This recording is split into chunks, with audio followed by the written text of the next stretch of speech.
Talking. All right. Hey guys, so good evening and welcome to Unacademy. I hope I am audible and visible to all of you here. Am I audible and visible to everybody here in the session? You can let me know in the comment section below.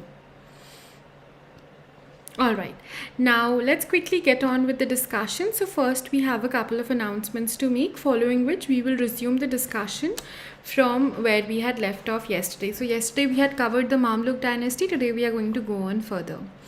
Now, just to bring to your kind notice here, guys, Resolve 2022 is going to come to an end today. So you still stand a chance to kickstart your journey to crack it in 2022. Get 22% off on all Unacademy subscriptions using the educator's code. That is S Sharma 10. I'm just putting the code in the comment section here.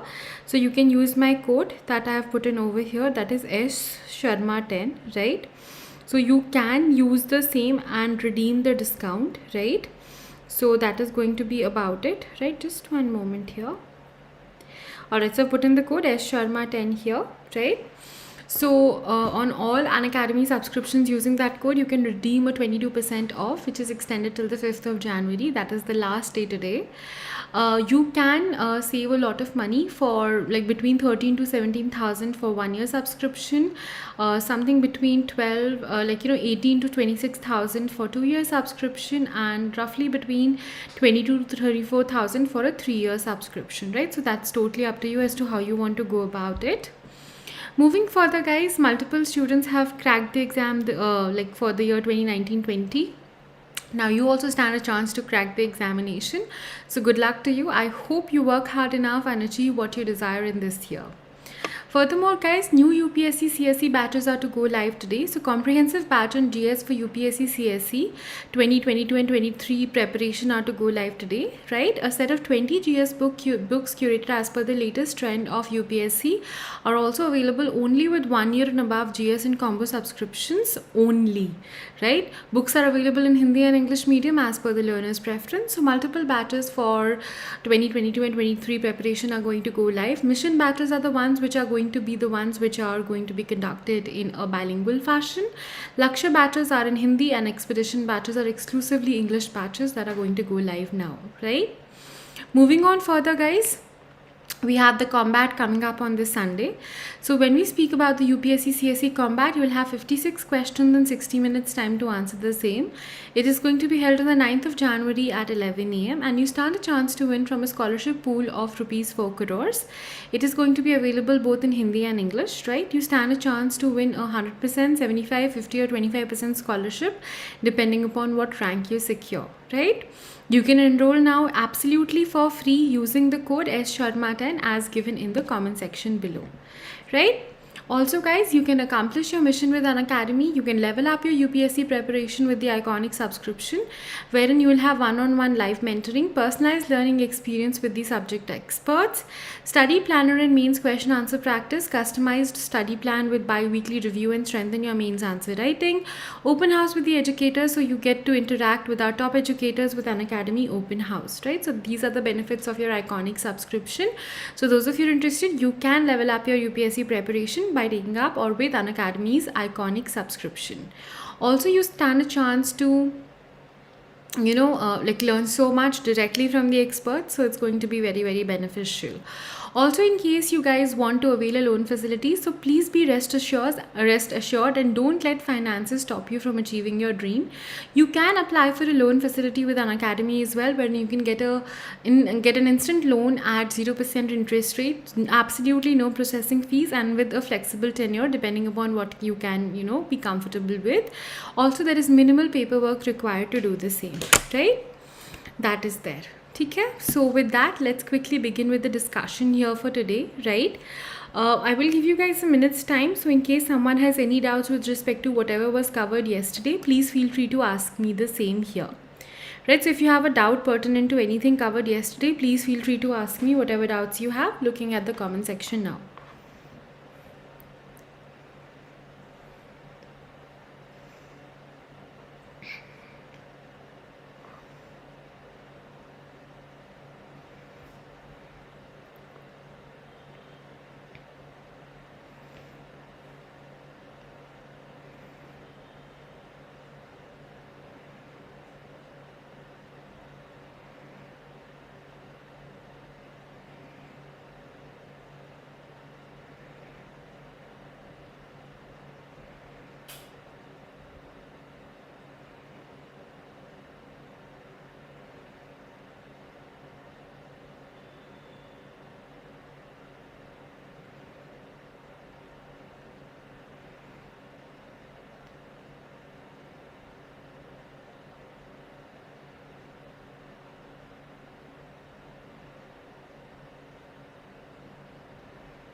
Alright guys, since there are no doubts that have come up, so I'll quickly go on and resume the discussion now. Now coming to this over here, we've spoken about the timeline of the Delhi Sultanate. We know that it ruled between 1206 to 1526, right? After which the era of the Mughals is going to begin, right? So we begin in 1200, wherein we have the Slave dynasty, followed by the Khilji dynasty, the Tughlaq dynasty, the Sayyid dynasty, Lodi dynasty, and then it will come to an end in 1526, right? That's exactly how we go about it. Now we've discussed about the Delhi Sultanate under the Mamluk Sultans, right? We've discussed about the slave sultans already.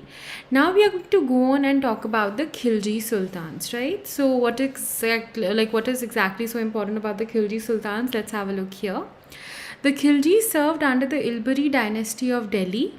Malik Firuz was the founder of the Khilji dynasty, who was originally the Ariz-e-Mumamlik, right, appointed by Kaikabad during the days of decline of the Ilbari dynasty. I will repeat.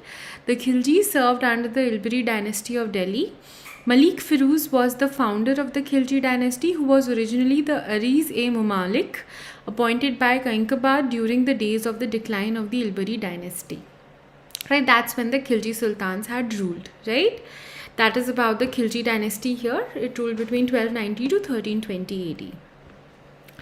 Now talking about the important rulers of the Khilji dynasty, so we begin with Jalaluddin Firoz Khilji, who is credited to be the founder of the Khilji dynasty. He was ruling between 1290 to 1296 AD.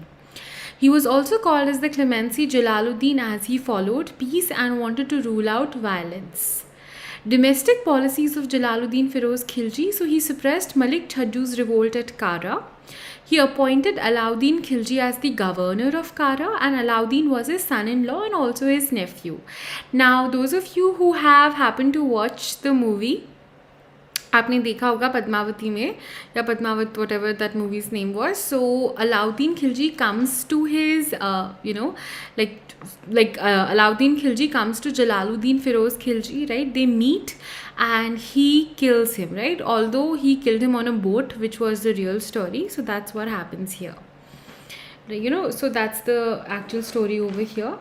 Now talking about it, so Mongol invasion की अगर हम लोग बात करें, so in 1292 AD, Jalaluddin defeated the Mongols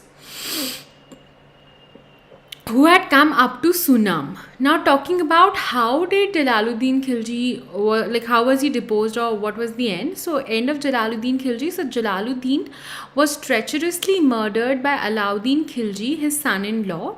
Jalaluddin's policy of peace was not liked by many, right? Talking about Alauddin Khilji, he had a 20-year reign almost between 1296 to 1316 AD. In 1296 AD, Alauddin Khilji succeeded Jalaluddin Firoz Khilji and ascended the throne. Alauddin Khilji invasions in the north, as we speak of it, Alauddin Khilji's generals, namely Ulugh Khan and Nusrat Khan, conquered Gujarat. He captured Ranthambore and killed Hamir Deva, its ruler. He also captured Malwa, Chittor, Dhar, Mandu, Ujjain, Marwar, Chanderi and Jalore. Speaking about Alauddin Khilji's invasions in the south, he was the first sultan who attacked South India. He sent his confidant and general Malik Kafur against the rulers of the south, right? Pratapurudra II of Warangal, Ramachandra Deva, the Yadava king of Devagiri, and Veer Bhallala III, the Hoysala king, were all defeated. He also constructed a mosque in Rameshwaram, right? These were the various aspects taken up by Alauddin Khilji.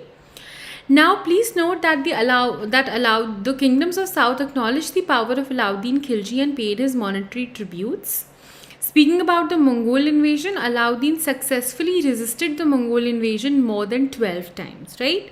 You can read more about the same from Wikipedia, right? Wikipedia पे उनकी बाकी सारी victories के बारे में details दी गई हैं. We don't need to remember all of them per se. The ones which are important have been discussed here. Now, the most important thing that comes in when that we have to definitely have a good holdover with respect to Alauddin Khilji is the domestic policies of Alauddin Khilji. He had a lot of different ways that had been started by him, which are important. So, Alauddin followed the divine right theory of kingship. He introduced 4 ordinances to prevent repeated revolts. He impounded pious grants and free grants of lands. He restructured the spy system, that is espionage as well, right? So that is what had happened here.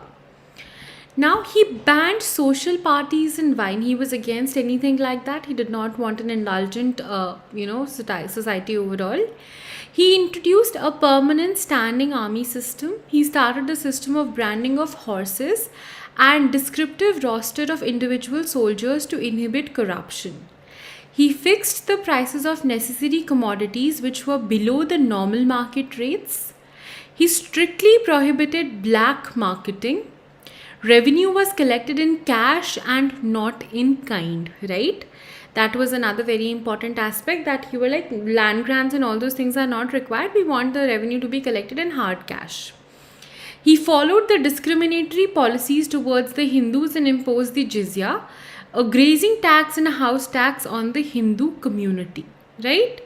That is about it. So all these things were taken up by him. Please make sure you guys remember. Now, these are the important aspects which were taken up by Alauddin Khilji, right? I'll quickly repeat the domestic policies of Alauddin Khilji once more. These are important. You can be asked questions from here. So, Alauddin followed,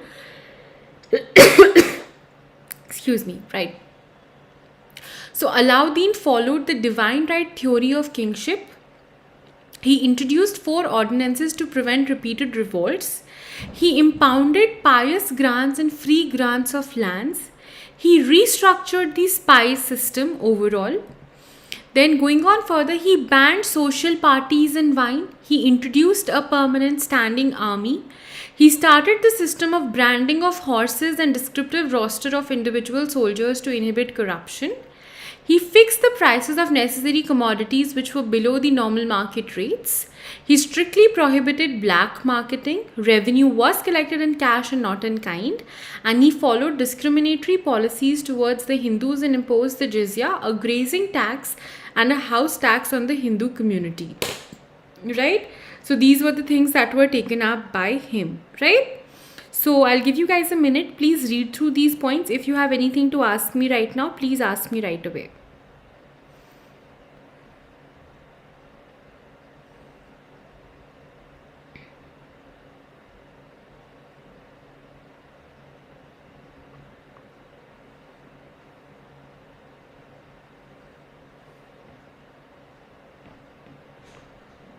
If there is anything that is not clear at all, please ask me right away.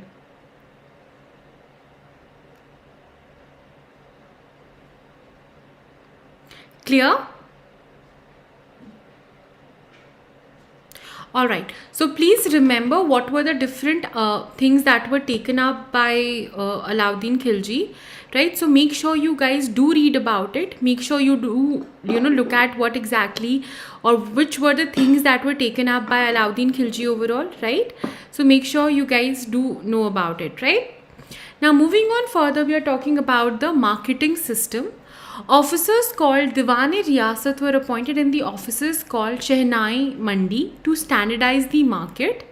Merchants should have to register themselves in the office, that is Shehnai Mandi, before selling their goods at the fixed rates. Speaking about Alauddin Khilji's estimate, he was the first to bring the standing army system. He constructed Alai Darwaza, the palace of 1,000 pillars in the fort of Siri. Successors after Alauddin Khilji, so we have Qutbuddin Mubarak Shah, who ruled between 1316 to 1320 AD. Then we have Nasiruddin Khusro Shah, who ruled at at 1320, did not get a chance to rule any longer. And all the other successors he had were weak. So his successors were largely weak, which had followed that time span, right? So that was about it, right? These were the things. Now, how did the dynasty come to an end? So, talking about the end of the dynasty, Alauddin Khilji died in 1316 AD. Successors of Alauddin Khilji were weak rulers. Eventually, in 1320 AD, the governor of Punjab, Ghazi Malik, led a group of nobles, conquered Delhi, and captured the throne. Ghazi Malik assumed the name Ghiyasuddin Tughlaq at Delhi and founded the Tughlaq dynasty, a dynasty of rulers. Right? That is what happened here. Okay? So next we have the Tughlaq dynasty. Please read about the marketing system here. Chennai Mandi is very, very important. He also talked about standardizing in the army, wherein he talked about Dag and Chehra systems. So all those things were going on, right? Quickly read through the slide. If you have a doubt, ask me right away. We don't have much time left in the session, so I won't be starting another dynasty. We'll take up the Tughlaqs tomorrow, right? So I'm just going to sum up the discussion here for today. But if you have a doubt, you please let me know. Ek baar pad lo, whatever doubts you guys have, you let me know, right? Quickly read through it and then you tell me if whatever we've done so far is clear to you or not, right? I'm looking at the comment section now. If you have a doubt, please ask me right away.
Is it clear?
All right, I hope this much is clear then, right? So these were the important aspects that we need to remember, as well as we usually study when it comes to talking about the Khilji dynasty, right?